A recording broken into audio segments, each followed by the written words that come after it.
మొవ్వలో చెప్తారు ఏసీ లేని ఇల్లు ఏది లేదట. అది చాలా చిన్న గ్రామం. అంటే ఏసీ కూడా ఒక నిత్యావసర దాంట్లో వచ్చేసిందన్నమాట వాళ్ళకు.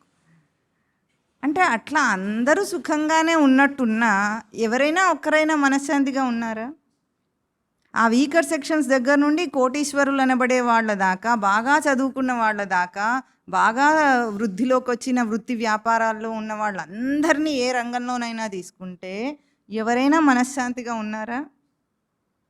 దానికి నిదర్శనం ఏమిటో చెప్పమంటారా? గుళ్ళల్లో రష్ ఎక్కువైంది ఇప్పుడు. ఎందుకు? ఇన్నున్నా సరే వాడికి మనశ్శాంతి లేదు, ఏం చేయాలో తోచట్లేదు.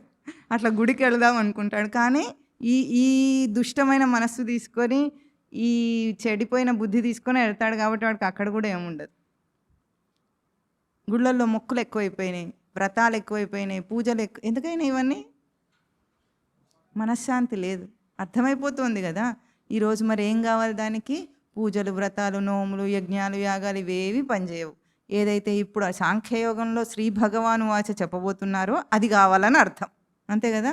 అర్జునుడికి అట్లాంటి కష్టం వచ్చింది, మనందరికీ కూడా కష్టం వచ్చింది. అర్జునుడికి ఏం బోధనో మనకు కూడా అదే బోధ. ఎవడు అసలు భగవద్గీత ముట్టుకున్న పాపాన పోడే.